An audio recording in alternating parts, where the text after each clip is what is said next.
Hello mes amis, bienvenue à La Terre Moulengue, notre chaîne YouTube. Aujourd'hui nous allons entamer notre deuxième chapitre, ou le premier chapitre, puisque nous avons commencé avec l'introduction. Aujourd'hui nous allons entamer le premier chapitre sur les constitutions. Les constitutions, c'est un document officiel, un document politique. Et nous allons essayer de voir les constitutions qui ont existé depuis la naissance de la RDC, en commençant par l'État indépendant du Congo, et en passant par le Congo belge, la Première République, puis la Deuxième République, et aujourd'hui nous sommes dans la Troisième République. Mais avant de passer sur ce sujet-là, je voulais un peu faire quelques corrections sur des points que j'avais insérés dans l'introduction. Le premier concernait la définition de la nationalité autochtone. Je l'avais désigné ou je l'avais défini comme nationalité. Donc j'avais donné la définition de la nationalité autochtone ou ethnique à la définition de la nationalité civique. Donc je faisais référence à l'existence des indigènes avec leurs coutumes ou traditions, puisque c'est une nationalité qui a existé avant l'arrivée du colonisateur. Donc je m'excuse pour cette erreur que j'avais insérée dans l'introduction. Et le deuxième erreur que j'avais commis, c'était quand je parlais de l'indépendance du Rwanda et du Burundi. J'avais dit que c'était en 1962 et en même temps j'avais aussi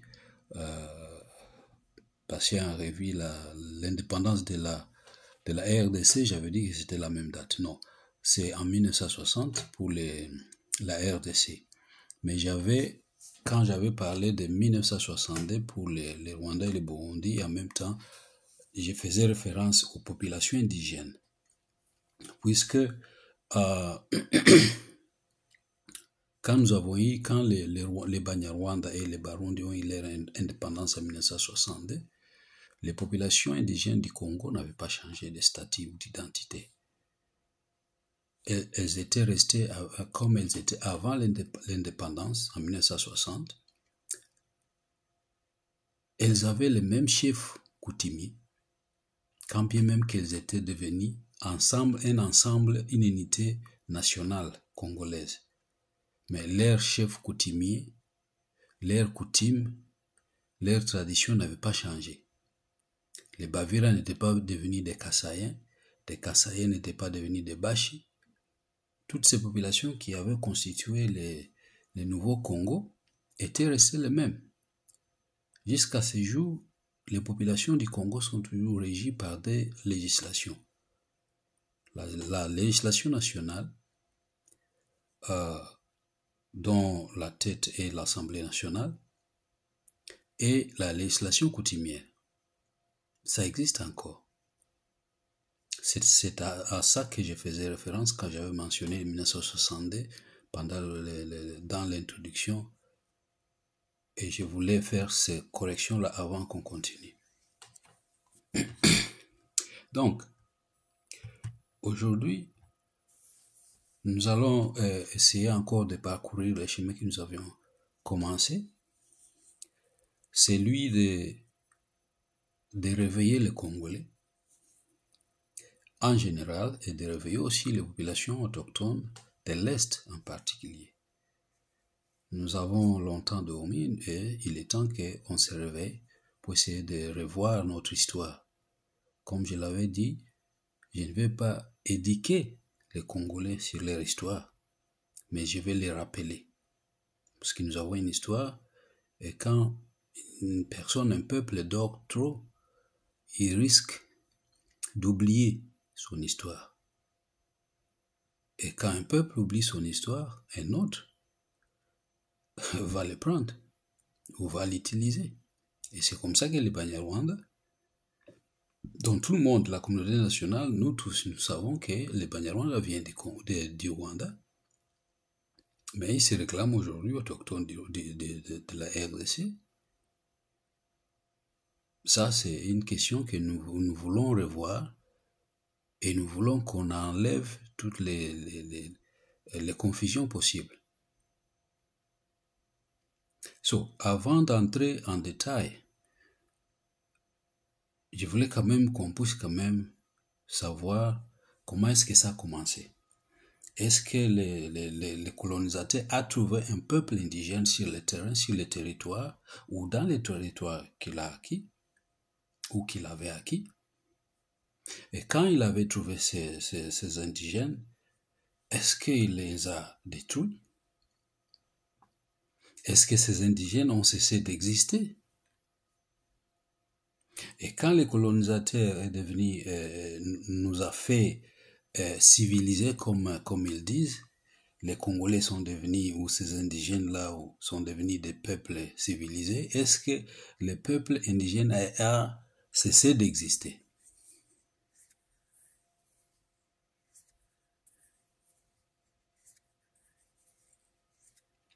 Et les peuples indigènes ont existé. Au Rwanda, au Burundi, comme à l'ouest de la rivière Rujiji, à l'ouest du lac Kivu. Tous les peuples colonisés en 1885 possédaient une nationalité propre à eux, et dont les garants de cette nationalité étaient les rois ou les chefs traditionnels investis par les droits et traditions coutumiers. Maintenant, si des populations parlant le Kinyarwanda existaient sur un espace quelconque à l'intérieur du territoire devenu au lendemain de 1885 ou au lendemain de l'État indépendant du Congo, elles étaient des Banyarwanda quand leur chef traditionnel et tribal du clan Nyiginya était soit Mutara le deuxième, qu'on appelait Mutara de Rogera, qui a régné jusqu'en 1853. Il était succédé par son fils Kigeli IV Rwabugiri, qui a régné de 1853 à 1896. Et quelques mois après sa mort, son fils Mibambo IV Rutahindwa l'avait succédé. Il n'avait même pas fait un mois, je pense. Il était remplacé ou assassiné par son frère Yuhi V Musinga, qui avait régné de 1896 jusqu'au temps de sa relégation par les Belges au Katanga en 1931. Donc, tous ces trois rois n'ont jamais eu leur palais royal à l'ouest de la rivière Ruziji et à l'ouest du lac Kivu. Donc, il n'existe pas une histoire ancienne ou nouvelle qui enseigne qu'un de ces trois rois-là ait jamais régné sur le sol devenu la présente République démocratique du Congo. S'il y a une histoire ou une histoire qui enseigne qu'un de ces rois a existé sur le sol congolais pendant l'État indépendant du Congo, nous serons très ravis, très contents de l'apprendre. Mais je sais que cette histoire-là n'existe pas. Bon, c'est comme ça que nous voulons que nous puissions quand même mettre certaines choses au clair pour que nous puissions avancer dans la vérité. Alors, si nous pouvons maintenant revenir à notre sujet du jour, c'est-à-dire le premier chapitre, nous allons commencer notre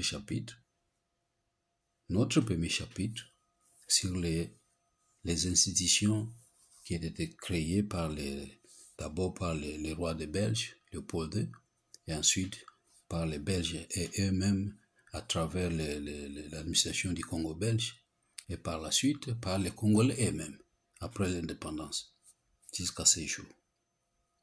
Ainsi, l'objectif de ce chapitre sur les institutions, les constitutions, sera double. Double, d'abord, pour découvrir si les colonisateurs européens avaient trouvé les indigènes leurs coutumes quand ils sont entrés dans le bassin congolais, ou si ce sont eux qui les avaient créés. S'ils les avaient reconnus comme institutions de plein droit, bien organisées. Ça sera notre premier objectif. Ensuite, nous allons déterminer si par les faits de la colonisation imposée par Léopold II, puis par la Belgique et ses différents administrateurs résidents, si les mêmes coutumes indigènes sont toujours reconnues ou étaient toujours reconnues par les institutions créées post-indépendance, et si ces coutumes indigènes continuent d'exister dans les constitutions actuelles. Alors ça, c'est un rappel, comme je viens de le dire, c'est un rappel. Si ces constitutions, si les peuples indigènes et les constitutions ont existé pendant les temps indépendants du Congo, et les institutions, les mêmes institutions continuent d'exister, ou ont continué d'exister pendant la période de l'indépendance, après l'indépendance, jusqu'à ce jour, donc il y a lieu de reconnaître si le peuple indigène a évolué, et si les terres indigènes ont évolué, si les rois ont aussi évolué, si les successions des rois ont y place, alors si les successions sont là, donc il y a une histoire, qu'elle soit orale, écrite, elle doit exister. Et c'est comme ça que nous voulons que nos générations futures ou d'aujourd'hui puissent quand même se rappeler ou comprendre qu'ils existent comme un peuple et que s'ils ne font pas attention, ils risquent de disparaître comme un peuple. Parce qu'un peuple sans culture, c'est un peuple qui n'existe pas. Ainsi, avant d'entamer, comme je viens de le dire, ces chapitres, nous devons reconnaître les périodes historiques qui se sont succédées. Et comment ces périodes s'étaient succédées.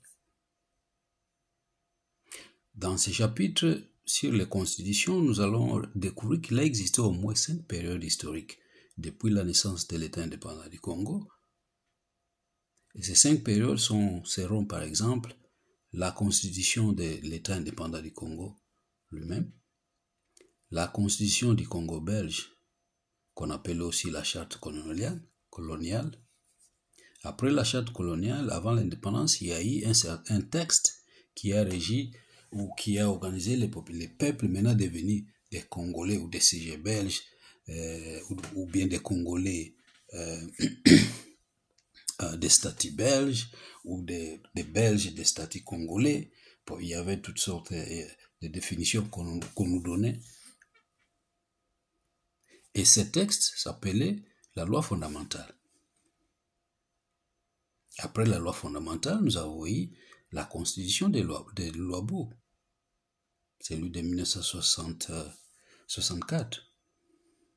Et après, quand Mobutu a pris le pouvoir, on a eu maintenant des constitutions zaïroises. Et après les constitutions zaïroises, nous avons eu les constitutions encore devenues de la République démocratique du Congo jusqu'à ce jour. Ainsi donc, nous aurons 5 sections dans ce chapitre premier. Mais aujourd'hui, nous allons commencer par la section 1, celle de la constitution de l'État indépendant du Congo. En ce qui concerne l'État indépendant du Congo, il n'y avait pas une constitution per se, puisque c'était une propriété privée de monsieur et le roi Léopold II de Belge. Il contrôlait son domaine par voie de décrets royaux. Mais avant de voir certains de ces décrets, écoutons les opinions de quelques auteurs sur la situation des indigènes dans les territoires nouvellement acquis par M. Stanley pour les comptes du roi de Belge. D'abord, nous avons Messieurs de Huy, W-I-I, en français, dans son livre « Droits coutumiers et tribunaux indigènes au Congo belge ». Un livre écrit en 1947, aux pages 147 jusqu'à 162. À la page 149, M. Wi écrit: l'étude des langues indigènes révélera par la suite que les Noirs possédaient une civilisation propre, qu'ils avaient eux aussi une explication du monde et de la vie, qu'ils possédaient des coutumes remplissant toutes les circonstances de l'existence de sociétés organisées, avec des chefs traditionnels et même une organisation judiciaire. Les puissances coloniales ont reconnu les sociétés indigènes, persuadées que les populations noires deviendraient des collaborateurs plus dévoués du développement économique de leur pays. Ça, c'est une opinion d'un occidental, M. de Wi, dans son livre « Droits coutumiers et tribunaux indigènes du Congo belge ». Donc, nous avons quand même une opinion d'un monsieur étranger, il n'est pas congolais. Il donne une opinion sur l'existence d'un certain peuple et de certaines coutumes qui existent.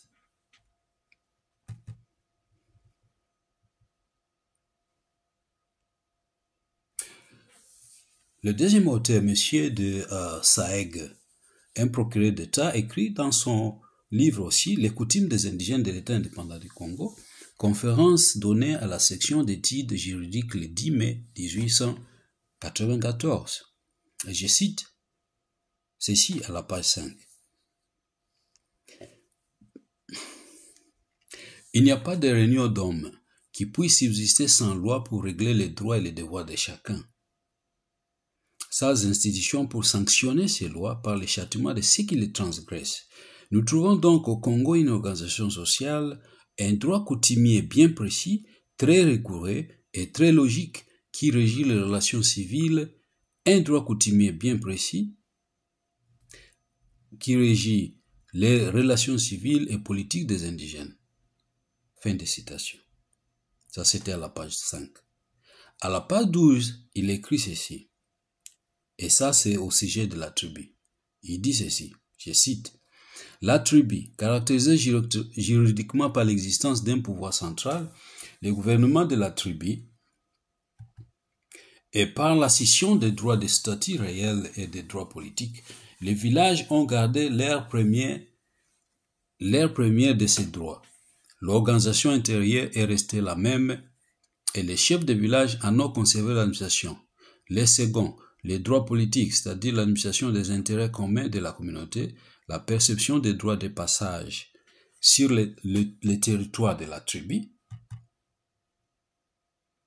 les règlements d'autorité des différends entre les villages de la tribu ou les règlements par négociation des différends par les villages étrangers, enfin les droits de guerre sont remis entre les mains du grand chef qui les exerce, soit seul, soit assisté d'un conseil. L'autorité du grand chef s'étend sur de vastes territoires, leur empire. Il les gouverne par délégation de leur autorité souveraine à des hauts fonctionnaires, des princes du sang, qui reconnaissent leurs ordres. La terre, les eaux et leurs produits, tout leur appartient. Ça, c'est notre deuxième témoin qui donne son opinion sur l'existence des terres et des peuples indigènes pendant la période de l'État indépendant du Congo. Un troisième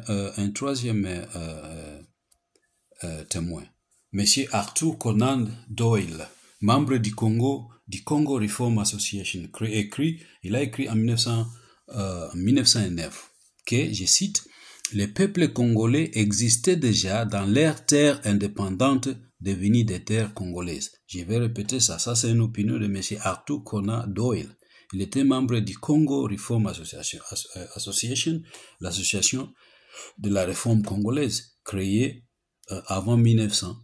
Et donc, en 1909 ici, lui, il était membre de cette association-là. Il a écrit « Les peuples congolais existaient déjà dans leurs terres indépendantes devenues des terres congolaises. » Donc, il existait des terres indépendantes qui sont devenues plus tard des terres congolaises. Ce qui veut dire avant, ces terres n'étaient pas des terres congolaises. Ça, c'est ce que je suis en train de paraphraser, au moins ce que le monsieur a dit en 1909. Notre quatrième témoin, dans le livre Congo belge, une histoire coloniale douloureuse.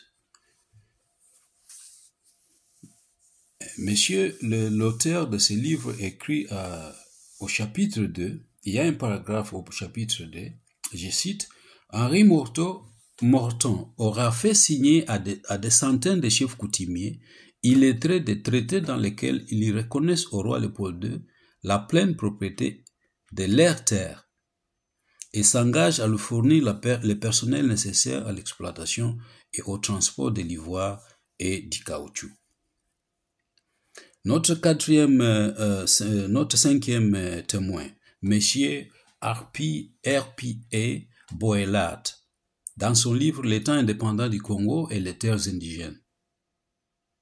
Il a écrit à la page 6 de ce livre ici, publié en 1956, je cite, « En opposant les terres occupées par les indigènes aux terres vacantes, il est évident que l'ordonnance considérait comme occupées par les indigènes les terres dont ils sont les maîtres, les terres qu'ils possèdent en propriété. Prétendre que l'ordonnance ne reconnaît pas la propriété foncière des indigènes conduit inévitablement à la conclusion que toutes les terres congolaises appartiennent à l'État en propriété. » Ça, c'était à la page 6. À la page 9, M. Boelet écrit, je cite, « Les terres que les ancêtres se sont appropriées. Les possesseurs actuels s'en savent les héritiers légaux. Ces propriétaires revendiquent le droit de disposer de leurs terres d'une manière absolue et exclusive, d'en user comme ils l'entendent, d'en interviewer ou concéder l'usage et l'usufruit comme ils le veulent, de s'en réserver tous les fruits et toutes les utilités. Ces droits de propriété des indigènes sur leurs terres a été reconnu par l'Association internationale africaine, par le Comité d'études pour le Haut-Congo et par l'Association internationale du Congo. » Voilà des associations qui avaient fait partie de la conférence de Berlin, qui reconnaissent qu'il a existé des terres congolaises et des peuples indigènes et des chefs qui étaient désignés comme garants de ces terres-là indigènes. Donc, parlant de ces en hauteur, vous avez entendu parler d'une ordonnance. Mais avant d'aller à cette conclusion-là, je vais retourner un peu sur une autre page 11. À la page 11, l'auteur continue, je cite, « Pendant toutes les années qui précèdent la proclamation de l'ordonnance, nous allons voir cette ordonnance, les rois des Belges ici, les rois admettaient que la propriété foncière des indigènes et agissaient comme si toute la terre congolaise était leur propriété. » Donc voilà les 6 opinions que nous avons données, juste pour nous donner un goût, pour essayer de nous rappeler que ce que nous allons lire dans les décrets royaux que les rois des Belges avaient signés circulait déjà dans les oreilles, dans les milliers intellectuels des gens de l'époque. Même si les rois des Belges n'avaient pas mis ses pieds sur les terres congolaises, mais quand même il y avait des gens qui voyageaient, qui voyaient ce qui se passait sur le terrain.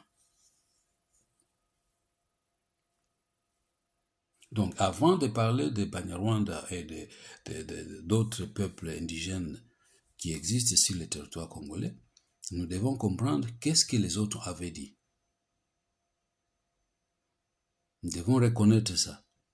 Parce que quand nous allons entrer dans les détails pour voir si exactement les Banyarwanda qui existent sur la terre congolaise aujourd'hui, c'est réclamant des Congolais, mais pas satisfaits de cette qualification-là, ils veulent à tout prix être des Congolais d'origine. Nous devons d'abord savoir s'il a existé des Congolais d'origine. Et les Congolais d'origine ne peuvent exister que s'il y a des écrits, des opinions comme celles que nous sommes en train de donner ici, de présenter. Alors, parlant de ces derniers auteurs, à la page 11, vous avez entendu comme vous m'avez entendu ici, il a parlé d'une ordonnance. Donc, il s'agit d'une ordonnance promulguée le 1er juillet 1885.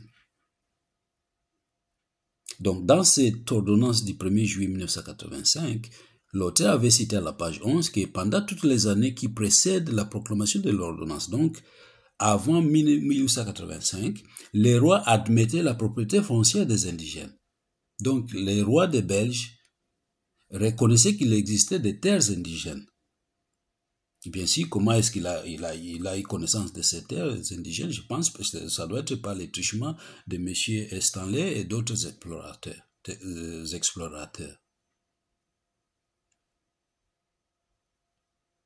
Alors, l'ordonnance est promulguée le 1er juillet 1885, mais l'État indépendant du Congo lui-même est né le 29 mai 1985. Donc, il s'agit de 1 mois et demi ou 1 mois de différence entre la promulgation de cette ordonnance et la création de l'État indépendant du Congo. L'État indépendant du Congo est né le 29 mai 1885 et la proclamation de la première ordonnance a eu lieu le 1er juillet de la même année. En un espace d'1 mois, les rois proclamaient les terres non occupées par les indigènes des terres vacantes. Et la force publique, mise sur pied par Camille Kokila, la même année fera la chasse aux chefs traditionnels qui s'opposeront ou résisteront à l'occupation et plusieurs se verront soit tués, soit envoyés en exil. Et nous devons donc comprendre que les chefs traditionnels s'opposaient parce que les tribus vivaient sur des étendues géographiques qui comprenaient aussi bien les résidences que la forêt pour la chasse, l'agriculture et la cueillette. Les chefs qui étaient exilés ou tués étaient remplacés par des chefs désignés qui leur étaient acquis. Et la prise effective de leurs territoires respectifs, et donc on interdisait toute autre possibilité de soulèvement ultérieur. Donc il y avait quand même des chefs qui étaient récalcitrants, et je pense que dans les livres que j'avais écrits en anglais, il y a toute une page sur les rois de Bafouliru, puisque les rois de Bafouliru avaient des enfants, et ces enfants, ils les avaient donné les portions de terre, et dont un des enfants prenait ou dirigeait la plaine de la Ruzizi. Et quand les Belges sont venus, ils ont voulu s'imposer, et les messieurs avaient refusé. Et quand il a refusé, il était relégué dans la province du Nord-Est. L'histoire est là, les livres existent. Et quand le monsieur était exilé ou relégué dans la province du Nord-Est, qu'est-ce que les Belges avaient fait? Les Belges avaient donné la terre au Barundi. C'est pourquoi aujourd'hui nous avons des Barundi à l'est du Congo, dans la province de Sud-Kivu, dans ce qu'on appelle aujourd'hui la plaine de la Ruzizi. C'est pourquoi des fois vous écoutez la collectivité ou la chefferie de la plaine de la Ruzizi ou la collectivité de Barundi. Mais comment est-ce que les Barundi peuvent avoir une chefferie au Congo alors que les Barundi sont connus comme des habitants du Burundi? C'est puisque ces gens-là sont, quand ils étaient des réfugiés, ils ont fui au Congo. À ce moment-là, dans l'État indépendant du Congo, ils ont eu une place pour rester par les chefs coutumiers de Bafouliru. Et par la suite, puisque quand l'État du Congo est devenu, l'État indépendant du Congo est devenu le Congo belge, maintenant, à cause de l'exploitation, et ce qu'on nous venons de lire ici, que devait donner la priorité au roi de prendre les terres et ensuite leur donner le personnel pour le transport des caoutchoucs. Mais les chefs coutumiers refusaient. Et quand Mukogaba a refusé, c'est comme ça qu'on l'a relégué, on a donné sa terre aux populations burundais, puisque c'était devenu des chefs qui devaient accepter cette acquisition-là, et on leur donnait les terres puisqu'ils devaient collectionner les taxes pour les Belges. Donc, cette collectivité Barundi qui existe aujourd'hui n'était pas une collectivité, C'est devenu une collectivité puisque les Belges l'avaient arraché chez les Bafouliru pour leur donner au Barundi. C'est dans ce sens ici dont on parle ici.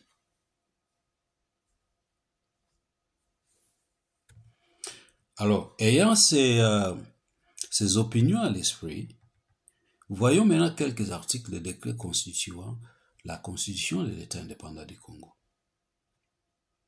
Bon, nous allons citer quelques-uns ici, quelques articles, et essayer de voir s'il existe des peuples indigènes et qu'est-ce que c'est les décrets royaux de Monsieur Léopold II, qu'est-ce que ces décrets disent à propos des peuples indigènes et des terres indigènes. Ainsi, l'article 2 de l'ordonnance de juillet 1885 reconnaît ici les terres occupées par les indigènes comme des terres qui leur appartiennent. Ça, c'est l'article 2 de l'ordonnance de juillet 1885. L'article 2 reconnaît qu'il existe des terres occupées par les indigènes comme des terres qui leur appartiennent. Le décret du 14 septembre 1886, bulletin officiel numéro 8 du régime foncier, 1886, à la page 138, prévoyait que, je cite, « Les terres occupées par les populations indigènes, sous l'autorité de leurs chefs, continueront d'être régies par les coutumes et usages locaux. Les contrats faits avec les indigènes pour l'acquisition ou la location des parties du sol ne seront reconnus par l'État et ne donnent lieu à enregistrement qu'après avoir été approuvé par l'administrateur général du Congo. » Donc, l'article 2 du décret du 14 septembre 1886, à la page 138 du régime foncier, bulletin national officiel de l'État indépendant du Congo, numéro 8, parle exactement que les terres occupées par les populations indigènes sous l'autorité de leurs chefs continueraient d'être régies par les coutumes et usages locaux. Nous avons un autre bulletin officiel de l'État indépendant du Congo, intitulé Bulletin officiel 1885-1886. Le premier article sur le commerce de toutes les nations jouira d'une complète liberté. Dans tous les territoires constituant le bassin du Congo et de ses affluents, ce bassin est délimité par les crêtes de bassins contigus, à savoir notamment les bassins de Niari, de Logoé, du Chari et du Nil au nord, par la ligne de fête orientale des affluents du lac Tanganyika à l'est, par les crêtes de bassins des Zambèze et de la Logé au sud. Il embrasse en conséquence tous les territoires drainés par le Congo et ses affluents, y compris le lac Tanganyika et ses attributaires orientaux. Nous parlons ici de 85, 86, 1885, 88, 86. Le royaume du Rwanda est déjà établi. Il existait un roi. D'ailleurs, pendant cette date ici, c'est le roi Rwabugiri qui règne. Son territoire est bien délimité. Il ne régnait pas à l'ouest du lac Tanganyika, il ne régnait pas à l'ouest de la rivière Ruzizi et il ne régnait pas à l'ouest du lac Kivu. Et voilà, dans les limites géographiques bien décrites ici dans les premiers articles de ce bulletin officiel ici, on nous dit que justement les limites, le lac Tanganyika fait partie des limites de ces nouveaux territoires.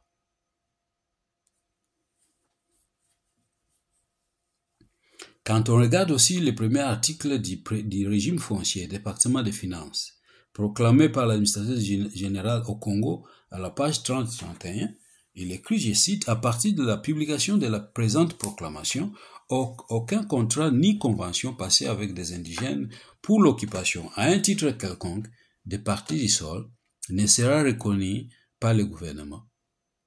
et ne sera protégé par lui, à moins que le contrat ou la convention ne soit fait à l'intervention de l'officier public, commis par l'administrateur général et d'après les règles que ce dernier tracera dans chaque cas particulier. La deuxième année, décret de 1886, département des affaires étrangères, justice, à la page 6, article 23, il est écrit, je cite, « L'infraction commise sur le territoire de l'État par un indigène est punie conformément aux dispositions du présent décret. 1. Si elle est commise au préjudice d'un non-indigène ou de l'État. 2. Si elle est commise dans l'établissement de l'État ou dans la maison ou l'établissement d'un non-indigène ou dans un périmètre d'1 kilomètre autour de semblables établissements. 3. Si elle est connexe à une infraction imputable à un non-indigène. En dehors de ces 3 cas ici, les indigènes restent soumis à la juridiction de leur chef et à l'application des lois et coutumes locales. » Ça, c'était à la page 6, article 23. Et article 25, de continuer. Par non-indigène, il faut entendre 1. Toute personne née en dehors du territoire de l'État, à quelque race qu'elle appartienne. 2. Toute personne, même née sur le territoire, qui n'est pas soumise à la juridiction d'un chef local indigène. Deuxième année, 1886, numéro 6, vu l'article 1er du décret du roi souverain en date du 28 mars 1886, ordonne, titre premier, des tribunaux. Article 4. Lorsque les deux parties en cause seront l'une et l'autre indigènes, les différends continuera à être jugés par les chefs locaux et conformément à la coutume locale. Conclusion. Ou bien, si vous voulez, je peux encore relire l'article 4 de ce décret du roi souverain en date du 28 mars 1886. Article 4 sur le titre des tribunaux, c'est écrit « Lorsque les deux parties en cause seront l'une et l'autre indigènes, les différends continuera à être jugés par les chefs locaux et conformément à la coutume locale. » Donc, comme conclusion, les fonctionnaires étrangers du roi Léopold II et les Belges en son service, tous, avaient recensé, reconnu et validé non seulement l'existence des indigènes et leur territoire, mais aussi valider leur mode de vie, leurs coutumes et traditions au point de les utiliser dans la gestion du nouveau territoire acquis par le truchement de M. Henri Morton Stanley. Ces territoires, disent-ils, avaient des chefs traditionnels pour leurs terres avec des structures bien organisées. Par ici, vous pouvez déjà vous demander si les Banyarwanda, pendant toute cette période de l'État indépendant du Congo, étaient déjà sur le sol devenu Congo belge ou non. Si oui, dans ce cas-là, s'ils étaient déjà là, où étaient-ils situés leur territoire? Puisque nous avons vu, il a existé des terres, des territoires, et ces territoires sont devenus des terres congolaises, et chaque territoire avait un chef, un roi. Ils sont reconnus dans les décrets royaux. Il y a eu des opinions des auteurs, des professeurs d'université, des juristes qui ont reconnu qu'il a existé des indigènes congolais vivant sur des terres indépendantes. Et ces terres ensemble sont devenues des terres congolaises. Alors si les Banyarwanda que nous connaissons aujourd'hui vivaient déjà sur le territoire du Congo ou de l'État indépendant du Congo, puisque nous parlons de l'État indépendant du Congo ici, si ces gens-là, si les Banyarwanda vivaient déjà sur ce territoire, ce qui veut dire que leur chef était soit Roi Bougir, était soit Rudahindwa, ou était soit Musinga. Or, nous savons, selon l'histoire, qu'elle soit rwandaise ou internationale, ces trois n'ont jamais régné, n'ont jamais eu un palais royal à l'ouest du lac Kivu, à l'ouest de la rivière Ujiji, ni à l'ouest des lacs Tanganyika. Ainsi, nous terminons par ici. Nous allons continuer la prochaine fois avec la section numéro 2. Nous allons voir qu'est-ce que les Congo belges disent sur les indigènes congolais.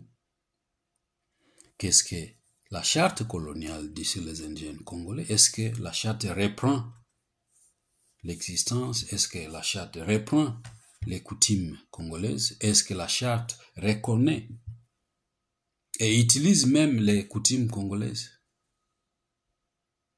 Or, nous ne pouvons pas utiliser une coutume s'il n'y a pas un peuple qui est lié à cette coutume. Nous ne pouvons pas utiliser un peuple lié à la coutume si le peuple n'a pas une langue.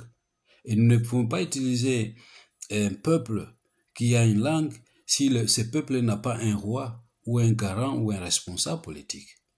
Ou le monsieur ou une femme ou une reine ou un roi qui garde la coutume.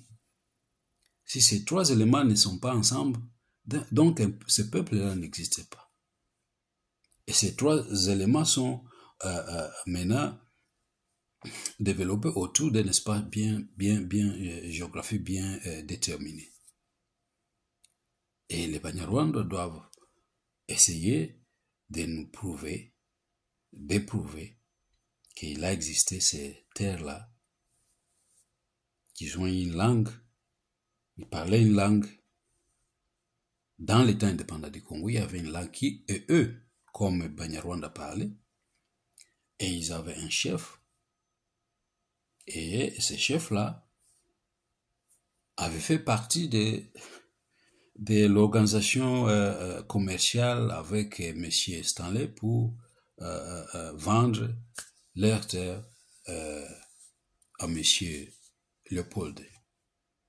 Donc, nous terminons par ici. Et nous pensons que vous allez revoir cette section ici sur les constitutions ou les décrets royaux de l'État indépendant du Congo. Vous allez commenter, s'inscrire et aussi essayer de faire partager avec les amis pour que quand même nous puissions comprendre que voilà, les indigènes au Congo ont existé.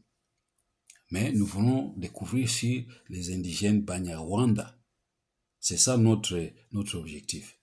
Si nous sommes en train de reculer un tout petit peu en arrière dans l'histoire, c'est pour voir si nous pouvons découvrir une certaine portion des populations congolaises qui s'appelaient Banyarwanda. Puisque jusqu'à présent, ils nous disent qu'ils étaient des Banyarwanda. Ils ne nous disent pas qu'ils ont eu un autre nom.